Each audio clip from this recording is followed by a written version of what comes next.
friends, welcome to the start of another reading vlog. Well, it's not a reading vlog. Actually, I'm not going to be doing any reading in this vlog. It's like a mini vlog, a book shopping vlog, which is not something that I would normally do, except that there are two very cool events happening in Atlanta that are all about books. And this is like so random for me to film. I did not plan on filming this. I barely even planned on going to these, but especially this one I'm going to right now. I just heard about it and I've seen like the footage and the images from it, and I'm just like, oh my god, I have to go and see for myself. My vlogs this month are like so crazy, a little bit out of control. I'm already technically in the middle of filming another actual reading vlog, and so I was like, I can't start this, but you know what, it's my own rules. I can do whatever I want, and I'm gonna do this because it seems fun. So the thing that I'm going to right now today is the Cobb County Library book sale, but it is literally massive. It's not just like any other random library sale. It's like in a warehouse. Like it's at like the Cobb County Civic Center. Huge, massive book sale, 2 days, and like I saw the pictures. It's like rows and rows and rows of books. So I do have to be going to see that, even though I really don't need any more new books. And I don't know, I don't have a lot of plans for like what I'm looking for or anything. I'm just gonna see, just want to check it out. I don't have anything particular I need or I'm looking for. We're just gonna see what's going on there. And then tomorrow I'm going to the Decatur Book Festival, which I assume they actually sell books there, but also I think like a lot of authors are there promoting their work, and it just seems like a fun bookish time. I've never been before, so I'm very excited about that. So I'm gonna take you along today. We're gonna see what happens over the next 2 days, and hopefully we'll just have a fun bookish time. So that is what we are doing in this little mini vlog.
Well, that was a lot of fun. I just love being in a giant room full of books and full of bookish people, and everyone just was like just so happy to be there and like digging through the books. It was so fun.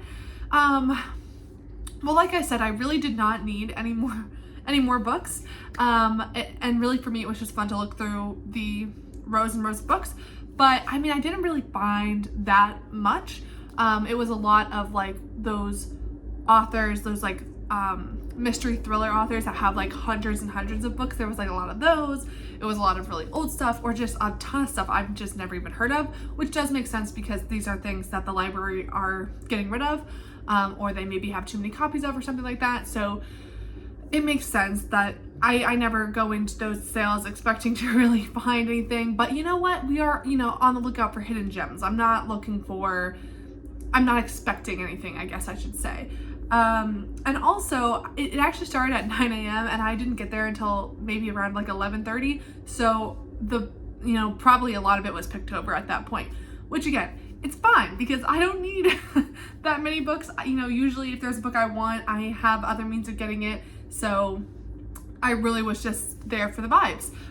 With that being said though, I still did end up with a bag of books because, I mean, how could you not? They're $1. Like, I found some things.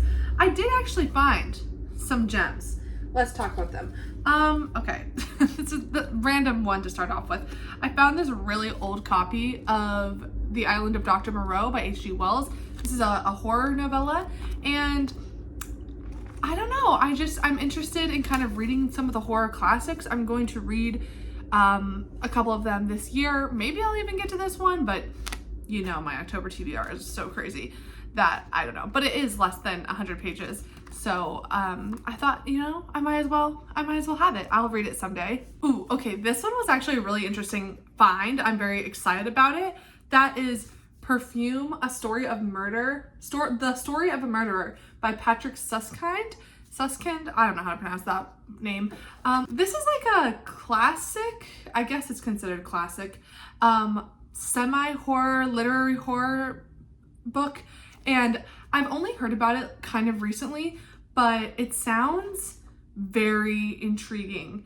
And then, like I said, it's a classic, it's a literary horror, and to be honest, I don't know what it is about. Okay, it seems to be about this man who becomes a murderer, and he's obsessed with perfume that women wear, and he kills them or something. Okay, it says, an ingenious story about a most exotic monster. Suspense builds up steadily. All right, well, I don't know. I just have been seeing this around, and oh my God, I completely just realized that woman is like completely naked on the front of this cover. YouTube, don't censor me. I did not know that woman is naked. But that is Perfume. Okay, and then we have a book, I'm not gonna lie, I did not know a lot about this. That is Speak No Evil by Uzodimma Iwelia. I don't know why I picked this up. So basically, when I was looking for the shelves, like, there are just so many books that the only way I really could have been even remotely successful is I was looking for authors that I at least heard of, or I was looking for Penguin Classics, or like titles that I was aware of, maybe some like award winners. Like, that's really what I was looking for. I was looking for more literary leaning stuff. And though I have not heard of this book, I have heard of, it says this author of Beasts of No Nation, which is something that I've heard of, and I picked it up, and the blurb just sounded interesting to me. It seems that this book is about a high school student who is on track to go to Harvard in the fall, but he is hiding from his conservative Nigerian parents that he is gay, and something is going to happen with that. So I don't know. I'm kind of interested in this. Again, for $1, I was like, I'm going to look into what's going on with this. And it is very short, so I think could be something that maybe I read during Pride Month next year, or yeah, I don't know. I just picked it up, thought it looked interesting. Yeah, this was definitely one of the ones that this was kind of a random one. As if this whole thing wasn't random to begin with, but. Okay, now here is a book that I've already read. That is The Plot by Jean Hoff Korelitz. I read this, I think it was last year or the year before, don't remember. I read this and I really liked it. I've been meaning to kind of get a copy, but I didn't really want to pay for one, so I got this for $1, and yeah, nice. It wasn't like my favorite book or anything, but I did enjoy what it was talking about, so I like that. Another treasure. Okay, this one I was actually really happy to find, but I did not realize this book was this long. That is The Lincoln Highway by Amor Towles. I read A Gentleman in Moscow earlier this year, and it was fantastic. I loved it. I then found a copy of Rules of Civility in my like free little library, which was really amazing. And then I found this book, Lincoln Highway, for $1 at the library book sale, which is, again, very amazing. But oh my God, why is this book so many pages long? 600 something. What is this about? I don't know. He writes historical fiction. I love his prose. He's wonderful. And this one takes place in the 1950s. So interested, but wow, this is really crazy. I probably won't read this anytime soon, but I am going to read it someday for sure. Okay, here's another interesting one. That is The God of Small Things by Arundhati Roy. This is the winner of the Booker Prize for, I don't know which year. It says dazzling, as subtle as it is powerful. And I've heard a lot of really amazing reviews of this. This is one where I was definitely like, okay, I recognize the title and winner of the Booker Prize. So yeah, let me see. Went on to Goodreads, saw it was very highly rated, and I saw some trusted reviewers that I typically align with that they really like this book. And it doesn't even have what the book's about. It's just blurbs on the back. So I don't know. Offers such magic, mystery, and sadness that literally this reader turned the last page and decided to reread it immediately. It is hauntingly wonderful. Sounds great. Sounds really, really great. I don't know. Okay, this one is a little weird, but I don't know. Something in me just could not resist getting this. And that is Ripley's Game by Patricia Highsmith. This is actually the third installment in the Talented Mr. Ripley series. It's number 3 out of 5. And I think 2 years ago, 2022, I read The Talented Mr. Ripley and I really liked it. And ever since then, I have been like looking for a copy to keep in my library.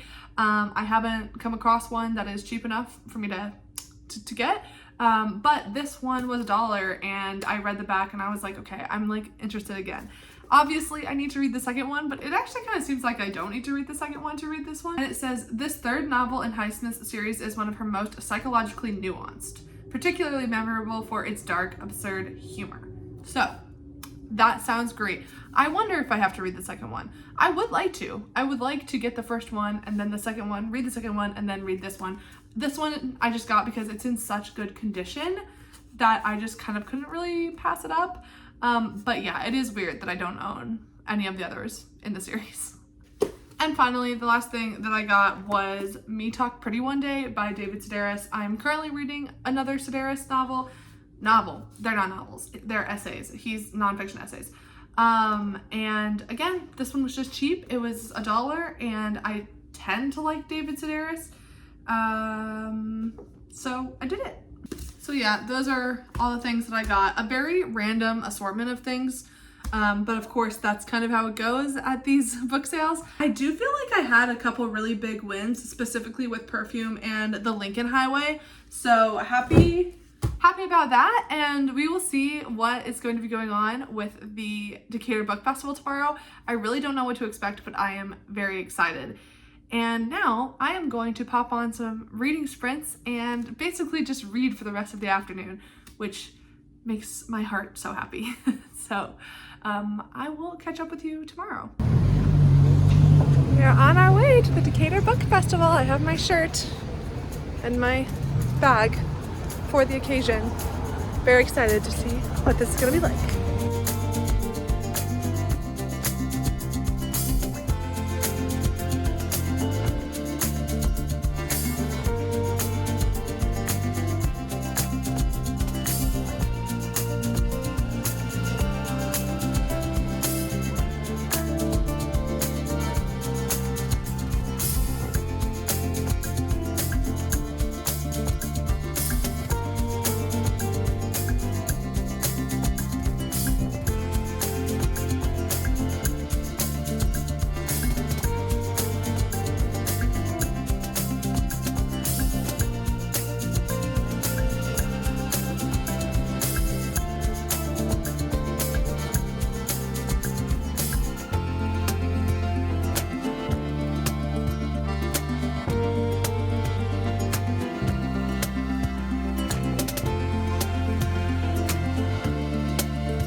Alright, it is time for me to wrap this up.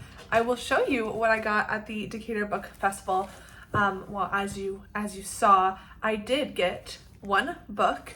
Yeah, the festival was great. I think anytime that there's like a community event around books, I think it's just so special. And I go to a lot of the festivals that we have around Atlanta just because it's fun. It's fun to be a part of a community. And it's just really, really cute that Decatur does that, so I love that so much. It was a lot of like either self-published authors showcasing their work and getting the word out, or it was very, very small local publishing companies that were selling a variety of their authors and showcasing their selection. So I really enjoyed it. Definitely there was a lot of like romance books, a lot of self-help and religion, a lot of local history or just historical books in general. That was definitely kind of the target groups. which is fine. Not a ton of stuff for me, but I did find one booth in particular that I was just really enamored with their selection. They're a small publisher out of either North or South Carolina, one of the Carolinas, and they focus on publishing local Southern authors with a focus on Southern themed books. And normally, I will not lie, I kind of don't like the Appalachian themed books. They're not really my thing, but I could not pass up this one. That is Little Ones by Grey Wolf LaJoie. And this is a short story collection. And first of all, beautiful, beautiful cover. And I was just like immediately drawn to this one. And this is like kind of like a dark fairy tale collection, but the lovely women that were at the booth were like, this one is just so fun for this time of year. The short stories are very short. There's also like illustrations, and some of them are like they're very, very short stories. They're kind of based off of fairy tales and folklore. And it says, a collection of fiction and graphic ephemera, Little Ones plays in the space of shadows and in-betweens. Informed by Appalachian experience and traditions of Southern storytelling, these award-winning short stories are populated by the world's dispossessed, disturbed, and disregarded. So yeah, they seem really, really fun. Seems like a great time of year to read it, and I'm just like so intrigued by this. And the best part is that they were selling it for only $10. So I was like, oh my gosh, yes, let me. Honestly, I wanted like everything that was at their table, but I really don't need more books. But obviously, book festival, I definitely wanted to support one of the booths, and this one just really, really called out to me. So I'm excited to read this. I did get a couple other goodies from various booths. I got some stickers. The one that you saw earlier, I'm just like so obsessed with this one. And then I got this sticker from the Georgia Humanities. It says history and literature and language and ethics and philosophy. And I just think it's really cute. So I love stickers. I'm obsessed with stickers. I probably have too many, but don't care. And then I got a couple bookmarks from the booth. We love books. I actually really like this one. And then this one is of the actual festival, which I like really love the art that they did. So this is very, very nice, and I can donate to the festival, which I will absolutely do. So that is it for this little mini vlog. Thanks for coming with me as I went to these bookish events. I'm always on the hunt for more bookish events to do, more ways to connect with other readers in my local community. And I just think it's like a great way to take this very private, like isolated activity and like make it fun as a group setting and just make a day of it. So I had a great time. Thank you so much for watching. I hope you have a wonderful rest of your day, week, month, and year, and I will see you back here next time. Thanks so much. Bye.